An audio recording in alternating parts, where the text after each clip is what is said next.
capítulo 7, versículos do 1 ao 10. Diz assim a palavra do Senhor: ai de mim, porque estou farto como as colheitas de frutas do verão, como os rabiscos da vidma. Não há cedros de uva para comer, nem figos temporais que a minha alma deseja.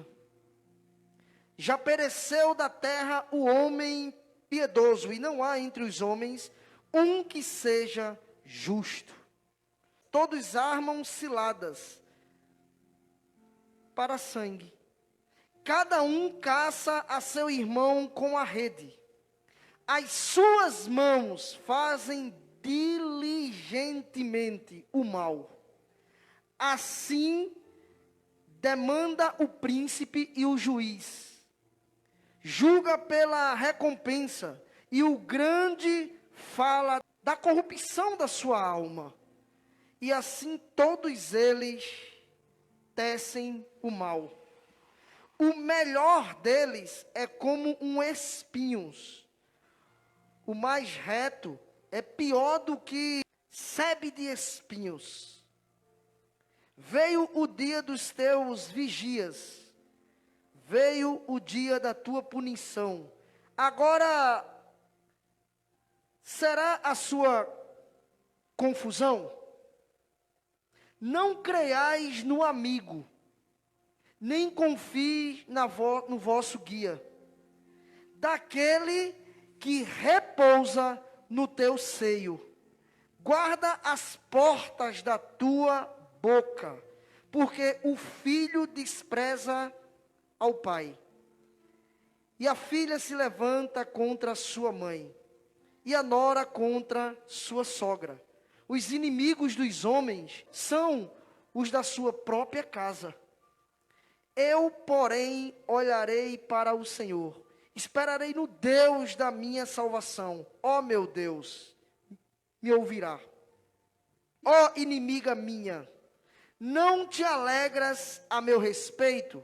Ainda que tu tenhas caído, levantar-me-ei, se morar nas trevas. O Senhor será a minha luz. Sofrerei a ira do Senhor, porque pequei contra ele, até que julgues a minha causa e execute o meu direito. Ele me tirará para a luz, e eu verei a sua justiça. E a minha inimiga verá isso, e cobrirá a vergonha que me diz: onde está o Senhor teu Deus? Os meus olhos a contemplarão. Agora será ela pisada como a lama das ruas. Pai, nós te exaltamos e pedimos da tua plena sabedoria, para que, ó Deus, a gente venha ministrar a cada coração aqui nessa noite. Que o Senhor nos use e que o Senhor, ó Deus, tenha de misericórdia de nossas vidas. Nos abençoa, ó Deus. Vem ser com cada um de nós em Cristo Jesus. Amém. Queridos, eu queria trabalhar hoje uma temática com vocês que é muito atual, e vocês talvez nunca tenham lido este livro ou este capítulo, ou leu e não entendeu. Então é por isso que eu fiz questão de trabalhar este tema que iremos trabalhar, que Gabriel vai até colocar aí, Vanderlei, esta temática que iremos trabalhar hoje: esperança ou desespero. Este capítulo que lemos retrata muito bem sobre isto: esperança ou desespero. Eu não sei quantos aqui estão acompanhando as reportagens acerca daquele país chamado Afeganistão. Eu Eu não sei quantos aqui talvez nem saibam o que está acontecendo naquele país. Mas é um país que no momento sofre retaliações. O Talibã já tomou conta daquele país. Não se há mais como expressar o direito do cidadão. Não se há como expressar aquilo que você crê. Porque tudo é imposto. Um sistema que impõe medo nas pessoas. E para iniciar esta temática desespero ou esperança, eu quero que vocês analisem bem essas imagens. Imagens desesperadoras. Moradores tentavam fugir do Afeganistão às pressas. Essas imagens mostram a situação no aeroporto da capital, Cabul. Segundo relatos de testemunhas, as tropas americanas que ajudam na retirada de funcionários da diplomacia do país atiraram para o alto para dispersar a multidão. Depois do caos, autoridades cancelaram todos os voos comerciais. Pelo menos 5 pessoas morreram durante a confusão. E outras imagens publicadas nas redes sociais mostram o momento em que 2 pessoas caem de um avião militar norte-americano que tinha acabado de decolar do aeroporto de Cabul. Elas estavam segurando nas rodas da aeronave em uma tentativa desesperada de fugir do país. As 2 pessoas morreram. Uma tentativa desesperada de fugir de um país. É interessante porque até onde chega o desespero do ser humano, a ponto de se agarrar nas rodas de um avião, achando que tem alguma chance de chegar ao destino que aquele avião teria de chegar. Este é o desespero do ser humano, quando um sistema ou um país entra em colapso. Não diferente disto, o profeta Miqueias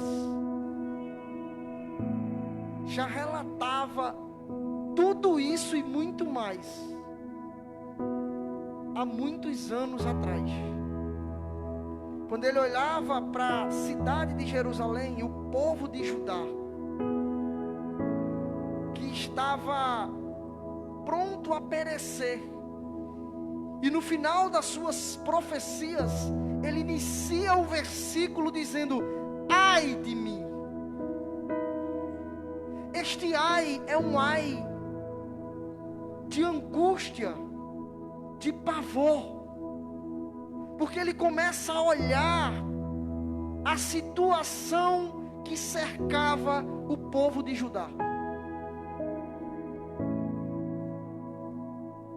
O colapso era total, assim como está no Afeganistão. Prestem atenção como o profeta Miqueias descreve parte a parte desse texto. E comecem a fazer uma comparação com os dias de hoje. No primeiro versículo, o profeta, ele inicia dizendo: ai de mim, porque estou farto, como as colheitas de frutas do verão, como o rabisco da vidma. Não há cachos de uva para comer, nem figo. Ele começa a comparar a sua vida como aquela árvore que estava cheia de frutos, cheias de uva, cheias de figo, mas que foram arrancadas. E você sabe, quando as frutas são arrancadas de uma árvore, a beleza daquela árvore se acaba.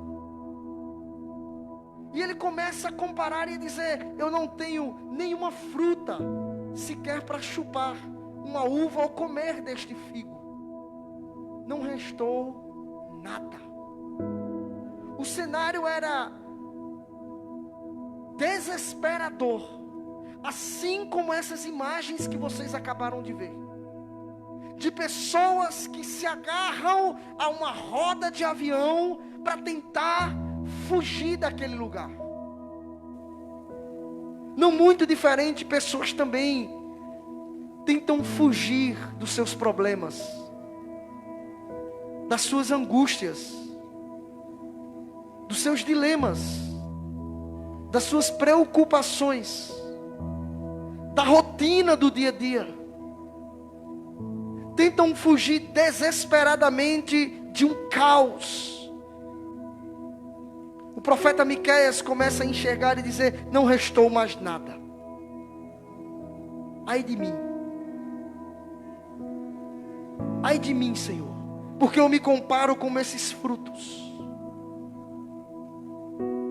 Como esta árvore que não tem mais frutos, que foram arrancadas, que só sobrou dali o tronco, a raiz, os galhos e as folhas. Mas já não bastasse isso, o colapso não só estava aí. Conferindo comigo o versículo 2, porque o colapso estava em uma degradação total do povo.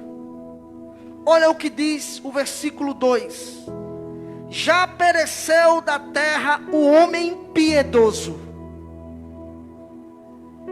e não há entre os homens um que seja justo. Todos armam ciladas para sangue, cada um caça seu irmão com a rede. Eu acho que Miqueias, se fosse vivo nos dias de hoje, muito provavelmente seria um redator da Rede Globo, porque ele descreve o cenário de uma forma como se você estivesse lá, mostrando que não há mais um justo sequer, pessoas armando ciladas contra pessoas, não há mais em quem confiar, as famílias já estão destroçadas e destruídas. Não tem como confiar nos amigos, não tem como confiar nos vizinhos, não tem como confiar nem sequer nos de casa. A degradação foi total. Mas já não bastasse isto, ele continua relatando, mostrando a vocês no versículo 3, que não só a família, não só o povo, mas a liderança daquela época também estava corrompida. Olha o que Miqueias diz no versículo 3 e 4. Prestem atenção. As suas mãos, isso ele falando dos governos, fazem diligentemente o mal. Assim demanda o príncipe e o juiz. Julga pela recompensa. E o grande fala da corrupção da sua alma. E assim todos eles tecem o mal. O juiz julga pela sua recompensa, pelo suborno, pelo que ganha, pela prata e pelo ouro. Se alguém chegasse e desse mais, o julgamento seria de quem desse mais. Não há mais justiça. Não havia mais justiça naquele período. Os juízes estavam se vendendo. Não tinha como confiar nos reis e príncipes. Eles também estavam corrompidos. E agora ele atribui as características desses reis. Além de estarem corrompidos, olha o que Miqueias diz ainda no versículo 4. O melhor deles, o melhor, é como um espinho. O mais reto é pior do que a sebe de espinhos. Veio o dia dos teus vigias, veio o dia da tua punição. Agora será a tua confusão. O melhor deles será como um espinho. Você já tentou colocar a mão em um pé de carneiro? Você já tentou colocar a mão sem olhar num pé de rosa? Você já tentou colocar a mão um cactozinho assim. Vai furar, não vai? Vai machucar, vai doer. O melhor deles era comparado como uma seba de espinhos. A corrupção tomou conta. Não existia mais o caráter. O dinheiro falava mais alto. Começa a refletir sobre isso e começa a analisar os dias de hoje. Em quem mais eu vou confiar? Mas já não bastasse isso, de não confiar no governo, não confiar nas pessoas lá fora. Se isso estava ruim, Miqueias descreve que isto iria ficar pior. Porque no versículos 5 e 6, veio a degradação familiar e social. Se já estava ruim confiar no governo, olha o que Miqueias diz no versículos 5 e 6. Não creias no amigo, degradação social. Nem confies nos vossos guias. Daquele que repousa no teu seio, guarda as portas da tua boca, porque o filho despreza o pai. A filha se levanta contra a sua mãe, a nora contra a sua sogra. Os inimigos do homem são os da sua própria casa. Meu irmão, olha o cenário que estava acontecendo naquela época. Era um cenário de desespero. Era um cenário de crise. Era um cenário de colapso mesmo. Você não poderia confiar nem nas pessoas da sua casa. Naquela pessoa que declina o peito, a cabeça sobre o seu peito. Miqueias começa a dizer: não creias nessa pessoa. A minha pergunta é: como eu vou achar esperança onde não tem esperança? Onde eu vou achar esperança se o cenário é de desespero? Como eu vou ter o coração tranquilo se as circunstâncias da vida não dá margem para isso? Você não poderia confiar no pai, na mãe, no amigo. Miqueias se comparando com uma árvore que não tem mais fruto, que acabou tudo. O cenário era desesperador, assim como vimos nesse vídeo. Pessoas tentando embarcar imediatamente naquele avião, tentando se agarrar nas asas e tentando se agarrar talvez nas rodas, porque queriam uma oportunidade de escapar desta crise. Quantas pessoas não estão exatamente dessa forma, buscando uma oportunidade de escapar da crise, de escapar do desespero, de escapar do cenário que é trágico, de escapar de um cenário horroroso. Mas a questão é: como eu vou achar esperança em meio ao desespero? Miqueias nos dá essa resposta. Olha o que ele me diz no versículo 7.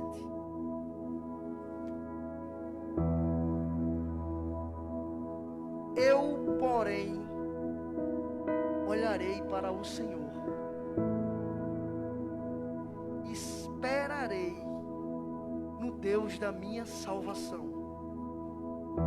O meu Deus me ouvirá. Preste atenção no cenário. Ruim, não era? Está ruim lá no Afeganistão. Mas como é que eu posso ter esperança em meio ao desespero? É olhando para Deus em vez das circunstâncias. Como é que eu posso ter esperança?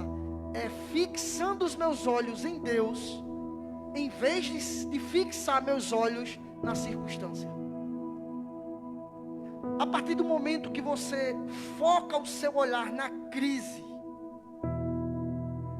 a sua mente, ela vai criar um cenário de crise.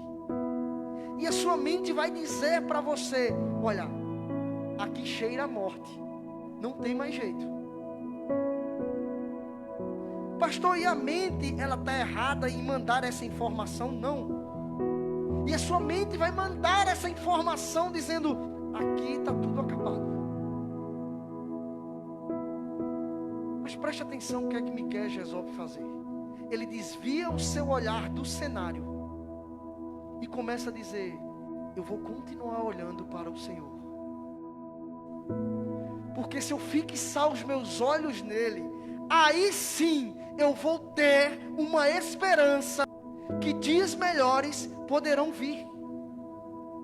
Que esta crise vai passar. Eu não sei como aquelas pessoas estão lidando no Afeganistão. Eu não sei como você está se dando em meio a tudo que tem acontecido no âmbito nacional, regional, estadual.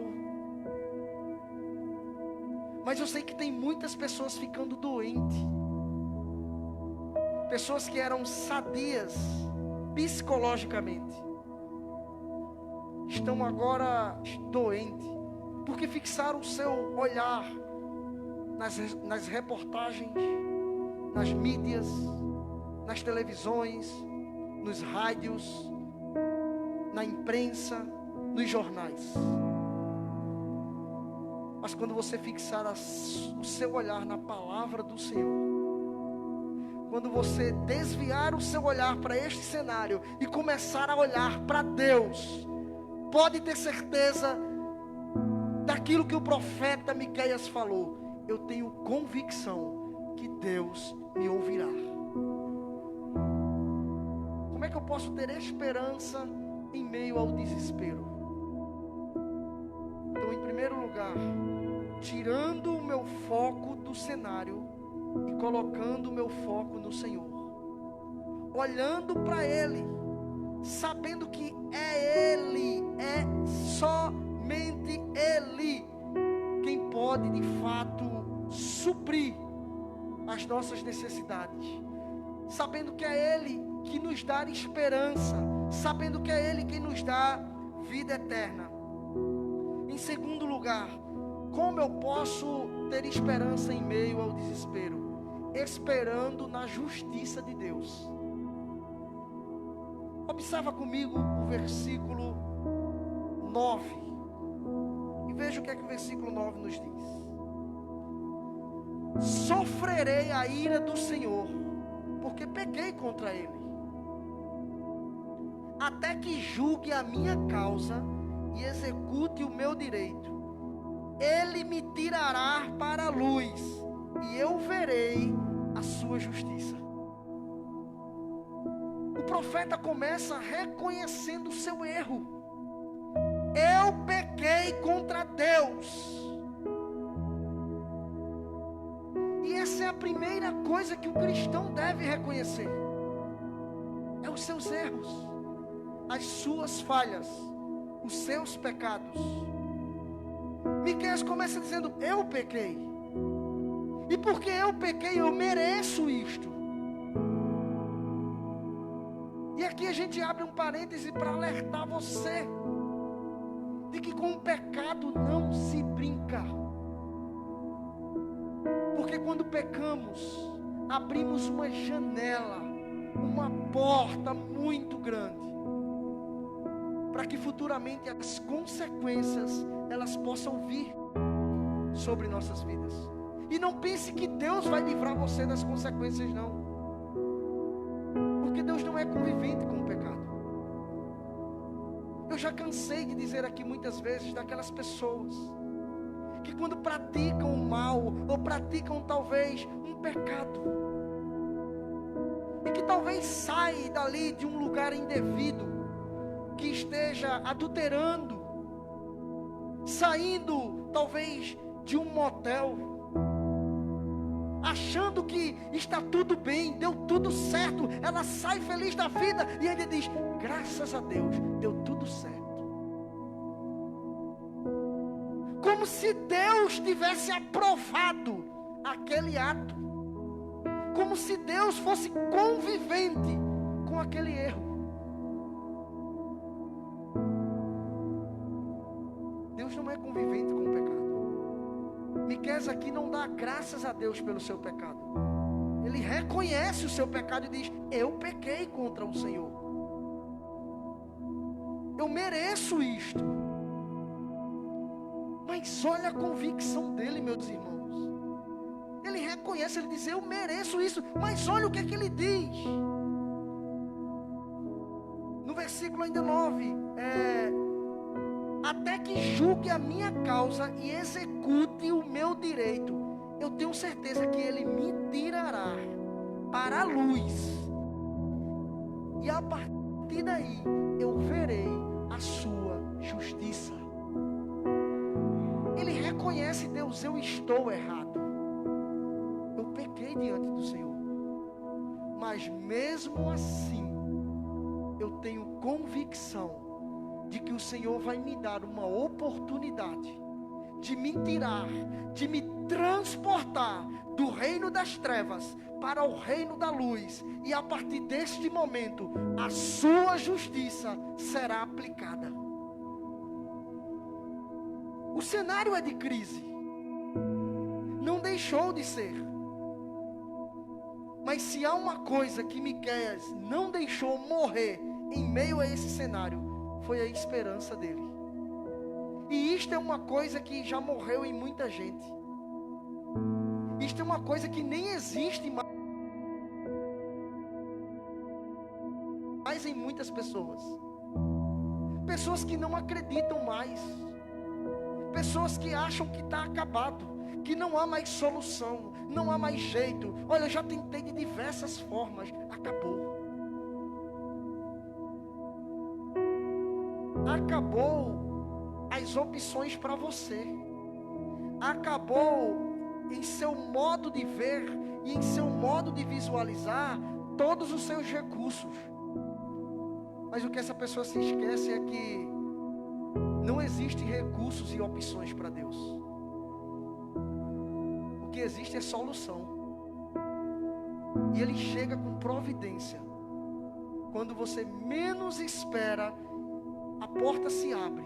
Quando você menos espera, as coisas começam a fluir. Quando você menos espera, a janela, o sol da justiça brilha dentro da sua janela. Quando você menos espera, Ele chega com providência para mostrar ao homem que o recurso não é do homem, que as propostas não são do homem, mas que a justiça é do Senhor.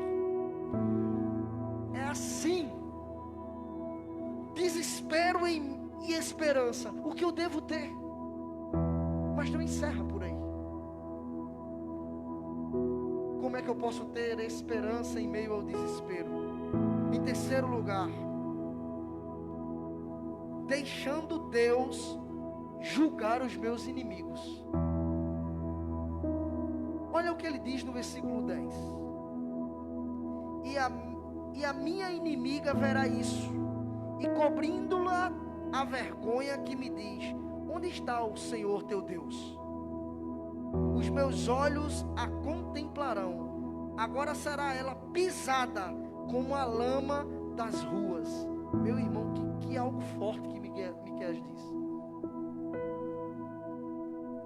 Quantas vezes os ímpios não fazem essa pergunta aos crentes? Onde está o teu Deus? Olha o que os inimigos de Miqueias começam a dizer: onde está o teu Deus? Mas perceba que Miqueias não faz justiça com as suas próprias mãos.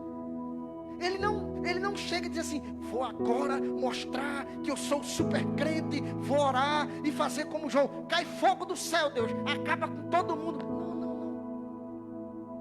Não. Ele não faz justiça com as suas mãos. Ele espera Deus fazer a justiça. E ele diz: quando Deus fizer essa justiça, estes inimigos serão pisados como a lama da rua. Mas não porque fui eu quem quis fazer isto. Eu quero abrir um parêntese e dizer uma coisa a vocês. Todas as vezes que as pessoas se levantam contra o povo de Deus, elas não se levantam contra você. Ela está se levantando contra a igreja do Senhor. Ela está se levantando contra aquelas pessoas que Deus a chamou para fazer a obra do Senhor. Elas não estão tramando contra a sua vida, mas elas estão lutando contra o próprio Deus.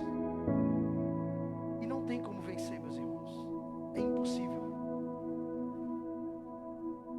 O que é que eu aprendo com isso? É que eu não preciso fazer justiça com as minhas próprias mãos. É que no tempo certo, a justiça de Deus vai ser realizada na sua vida. É que no tempo certo, você não precisa de advogados para estar dizendo o que você tem que fazer ou o que você vai fazer. Deus há de julgar a sua causa. Deus há de observar tudo aquilo que está acontecendo com você. Deus há de olhar com muito carinho o que você vem passando. E Ele mesmo é quem era o juiz verdadeiro. E Ele mesmo é quem baterá o martelo e assinará a sentença. E aí, filho, eu quero dizer outra coisa. Depois que Deus decretar, é prego batido e ponta virada. Não tem diabo no mundo quem possa frustrar os planos de Deus. Não há capeta no mundo quem frustre os planos de Deus. E Miqueias sabia disso. Ele: Deus, eu estou num cenário trágico, terrível, não posso confiar nem sequer nos da minha casa. A corrupção está instaurada no governo, nas pessoas, na minha casa, na casa dos amigos. Eu não posso confiar em ninguém. Mas eu sei que eu posso continuar confiando no Senhor. Ele tinha esperança mesmo em meio a um cenário trágico. E aqui fica para a sua reflexão. Quantas vezes na sua vida você conseguiu ter esperança quando você estava passando pelas crises mais agudas da sua vida? Quantas vezes você não entrou em um colapso psicológico quando você estava enfrentando as maiores batalhas da sua vida? Você conseguiu ter a tranquilidade em meio à adversidade? Você conseguiu manter a sua saúde psicológica em meio ao desespero? Pastor, isso é muito difícil. Eu sei.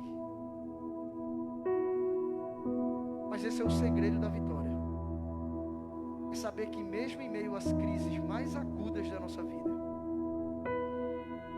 é aí que devemos confiar que ainda há esperança para a gente.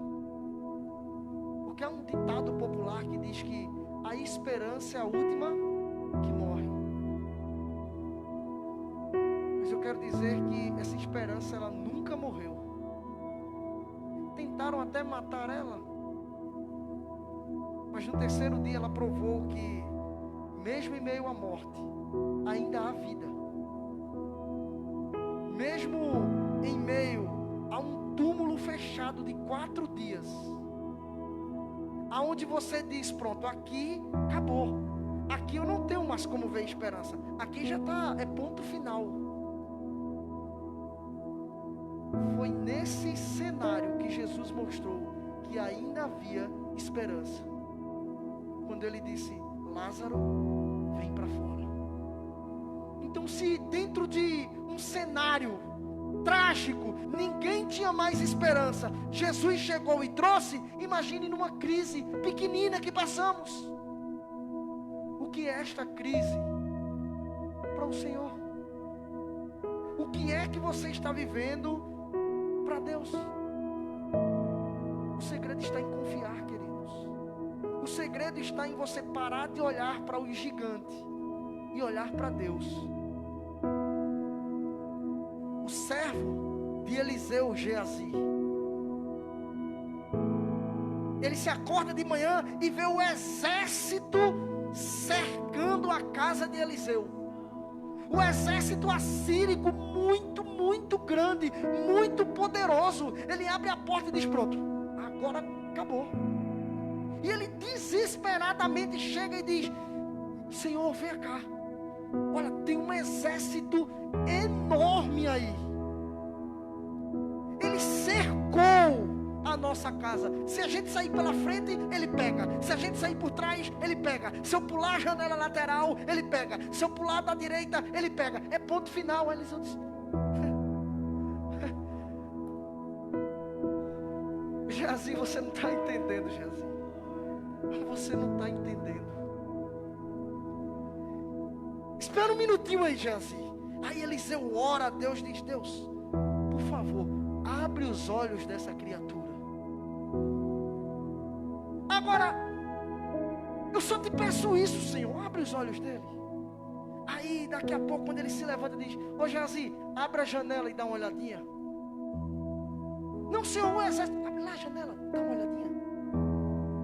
Quando Geazi abre a janela, diz a palavra do Senhor, que ele começa a enxergar um exército de anjos acampado à volta da casa dele.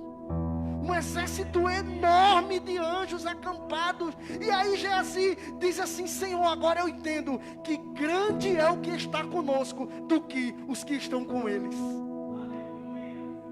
Ei, queridos, por que se desesperar se grande é o que está conosco? Por que entrar numa crise psicológica se grande é o que está conosco? Por que entrar numa degradação total e tirar sua vida achando que não tem esperança se grande é o que está conosco? Existe esperança, existe mais do que esperança. Sabe quando é que essa esperança acaba? Quando Deus deixar de existir. E sabe quando é que Deus vai deixar de existir? Nunca. Porque Ele é autoexistente. Ele não foi criado por alguém. Ele simplesmente subsiste. E é por isso que devemos crer nesse Deus. Que você nessa noite possa sair daqui refletindo sobre isso. Eu não sei o cenário da sua vida. Eu não sei se você vive uma crise aguda na família, no casamento, com os filhos. Eu não sei, eu não te conheço. Eu não estou 24 horas com você aqui. Talvez eu conheça você como um amigo, ou naquela sua rotina diária. Mas só existe um que te conhece intimamente. O nome dele é Jesus Cristo. E é por isso que eu digo, queridos, é em meio a essas crises que é hora da gente colocar em exercício a nossa fé. Colocar a fé quando tudo está bem é muito bom. O difícil é colocar a nossa fé quando tudo vai mal. Quando você olha e não vê uma esperança. Quando você olha e vê um cenário trágico. Quando você olha e vê as crises e está tendo as crises mais agudas. Tenha esperança quando você não vê esperança. Exercite a sua fé. Faça isso, tente fazer esse teste. E aí você vai ver se a glória de Deus não se manifesta na sua vida. Que Deus possa abençoar a vida de vocês nessa noite. Deus abençoe a vida dos meus amigos e irmãos que nos acompanhou, que nos assistiu, que estiveram aqui conosco nessa noite.